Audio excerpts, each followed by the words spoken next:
Hey nerds, Farmer Jesse here. Welcome to Growers Daily, your daily dose of ecological farming insight. It is Thursday, August 14th, 2025, and today we are talking about wood ash in the garden, leaves in the resistance to the inevitable, and are there risks with composting poisonous plants? So let's do it.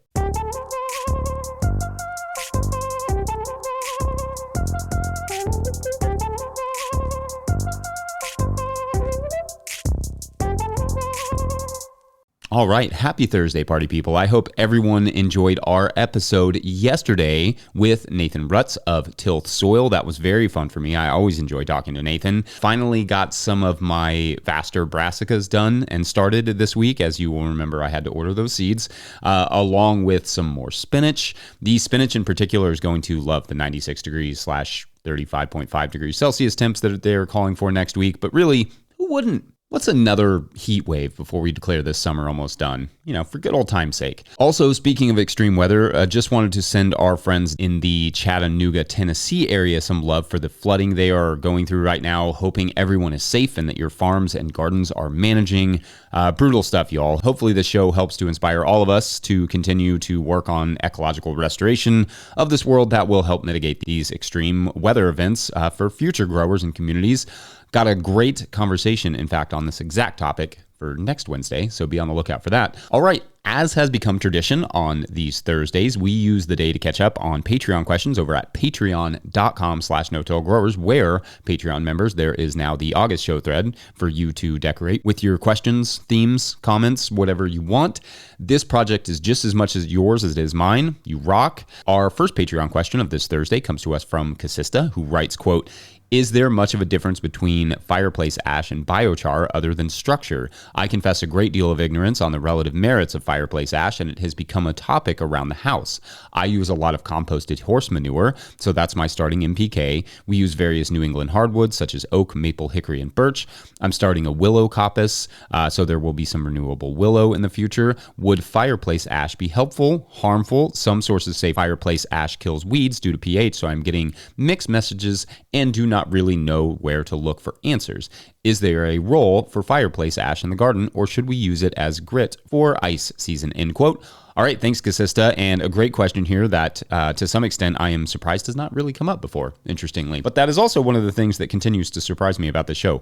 I've been doing it for almost a year now, and I still somehow have plenty of stuff to talk about that we have not yet talked about, which bodes well for year two. Anyway, so yes, as Casista said, wood ash is different structurally than biochar, but also in the effects and utilization. For the uninitiated, biochar is an intentionally constructed and stable charcoal that is exceedingly porous, but does not readily break down. Indeed, good biochar is highly stable and will last for hundreds or potentially thousands of years in the soil.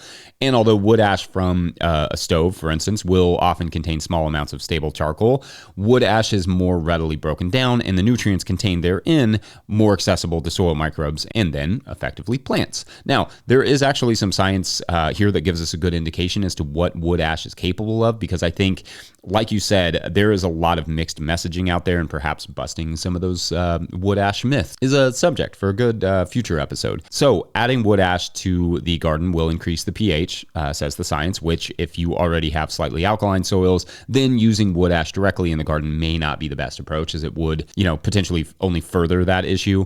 In that situation, I may instead use small amounts of wood ash to, add that to like a compost pile to allow for the microbes to utilize the nutrients, namely phosphorus and potassium, though wood ash has also been shown to contain numerous micronutrients such as boron to make nitrogen in the soil more available, even if that material, the wood ash itself, does not contain nitrogen. So that's interesting. So add wood ash to the compost for garden nutrition, and so as not to change the pH in the garden significantly in alkaline high pH soils. That said, a light handful on the soil surface is not likely to significantly affect the pH in the garden, and has been shown in some studies to, unlike its alkaline counterpart lime, to have a greater effect on growth by as much as 45%. So not a terrible fertilizer for acidic soils, but the challenge with wood ash is that unless you have it tested by a lab, the pH altering ability of it will vary considerably based on which woods were used. Lime is much more predictable, so in order to use it properly, it's a good idea to get both a soil test to know what you need in terms of pH/nutrients, and also a test on the wood ash itself called the calcium carbonate or lime equivalent, or CCE for short. There are ways to calculate the usage online, or you can ask the agronomist who did the tests for you, but you would essentially be able to tell exactly how much of the wood ash that you should be adding. To be clear, guessing with highly potent nutrients like this is generally just not recommended.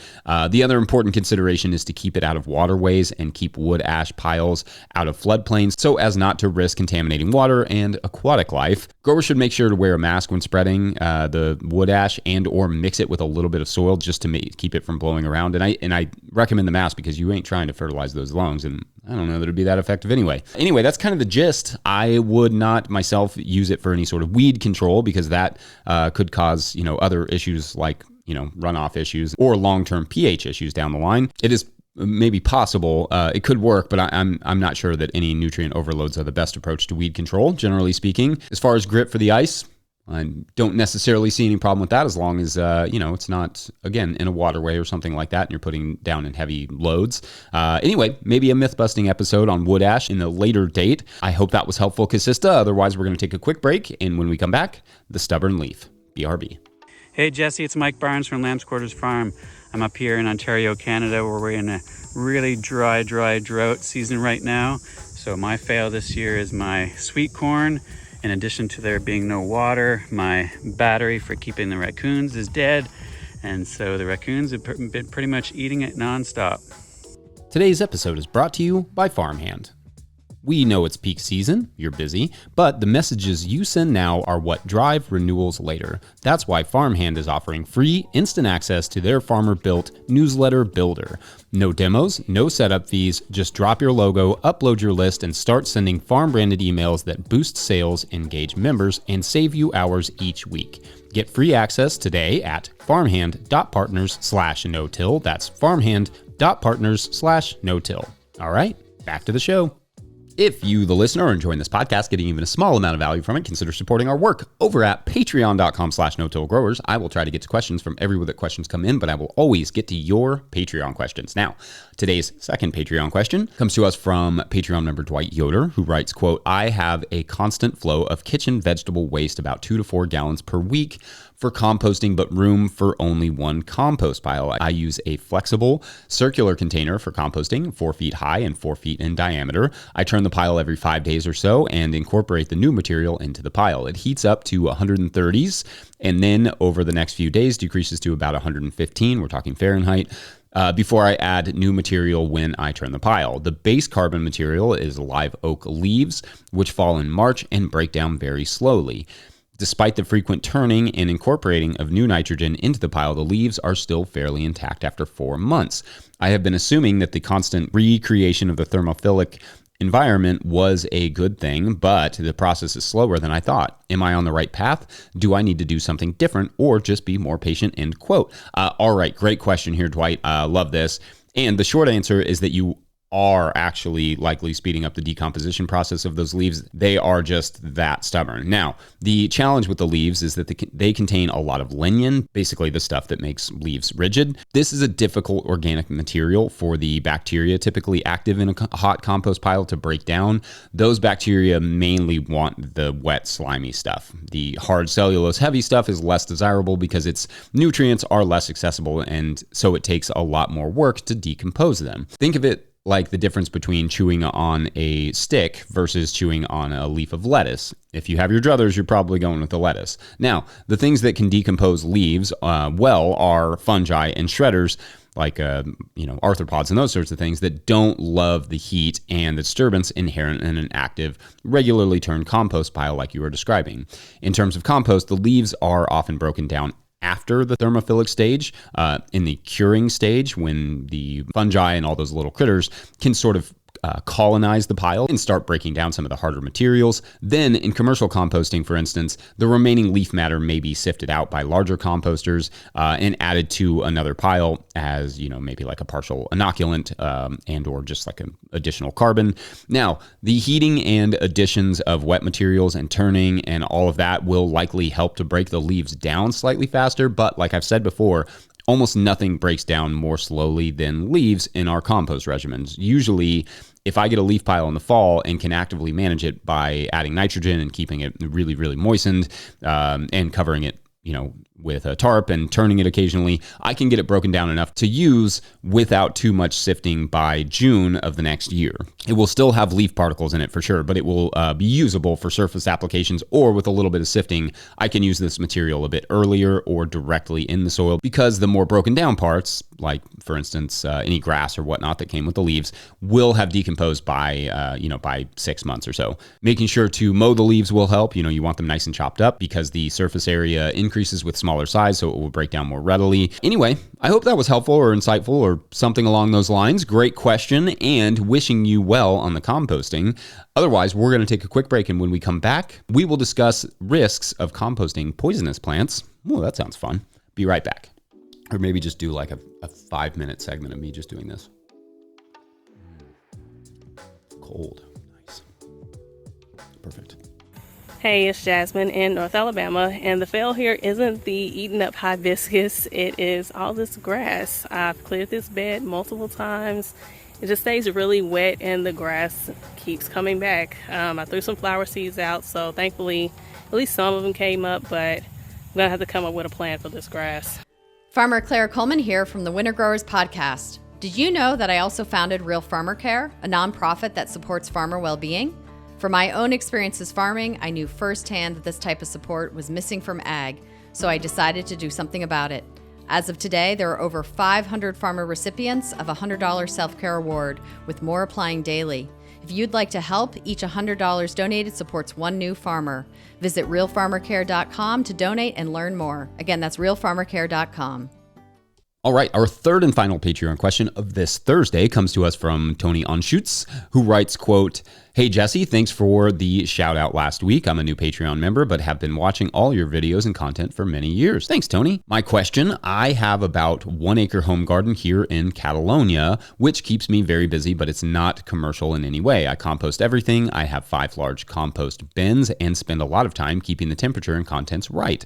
I recently found that oleander is poisonous. Also, I have a lot of moonflowers / trumpet flowers that I also compost. Is that a bad idea that I use those in my compost? They represent less than 5% of the total inputs, but I don't know how those toxins compost or would permeate my soil. I'm trying very hard to fix the old clay soil that has been tilled and chemicalized for many years, and after 3 years, I'm finally starting to see some results, adding lots of carbon and compost every year since I started. Thank you so much for all your podcasts and information.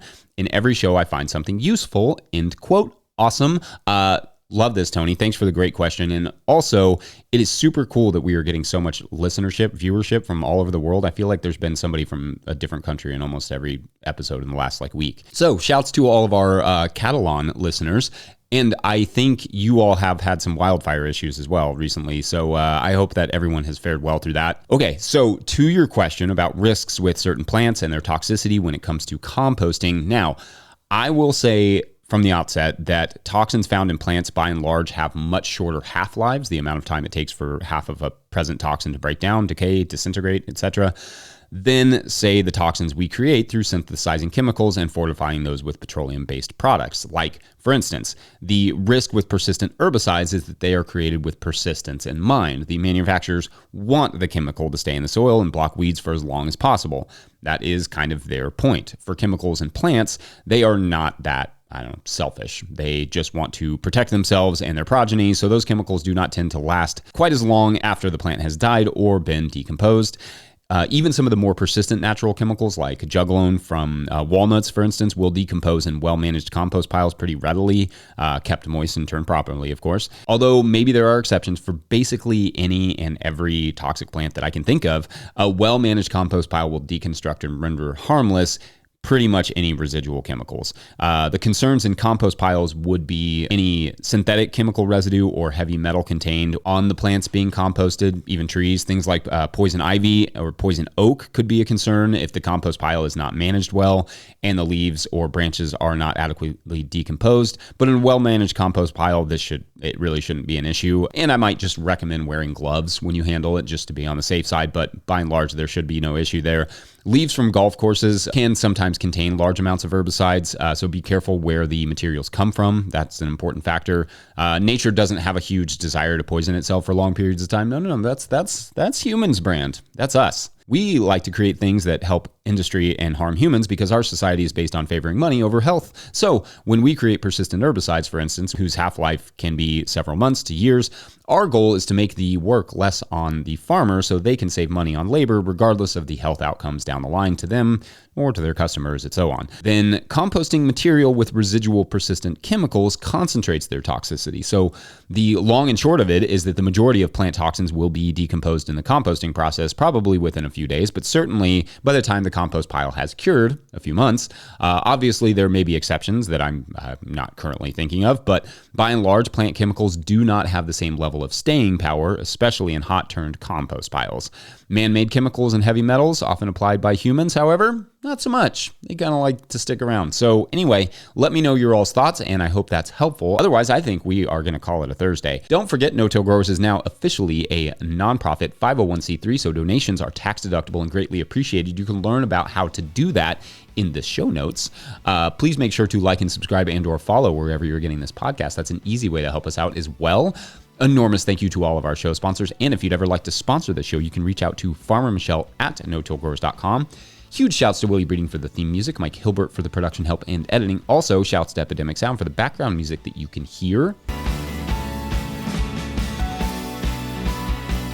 Pick up a copy of my book, The Living Soil Handbook, or a hat at notillgrowers.com to support our work. Big thank you to everyone over at patreon.com/notillgrowers, where at a certain level, or if you just bump up from one level to another, or you sign up in the month of August, you get a shout out on the show. So big shout outs today to GN Miller 2, Lisa Harrison, and John Heineke.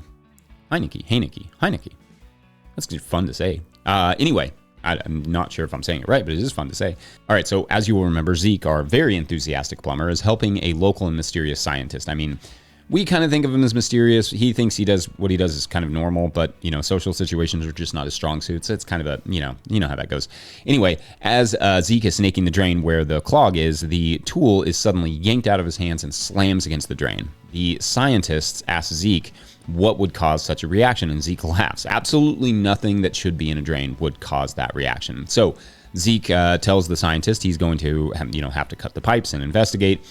As soon as he cuts through the pipe leading into the wall, though, a large brown root begins to slither out of the pipe and slowly pushes Zeke out of the way. The scientist and Zeke both look at each other confused as the root begins to seemingly sniff around the tables in the lab. Why? What is it doing? Well, that is for tomorrow on the root of the problem. No, Pipe Piper was better. We're going to go with Pipe Piper. All right. Thanks for watching and or listening. We'll see you tomorrow. Bye.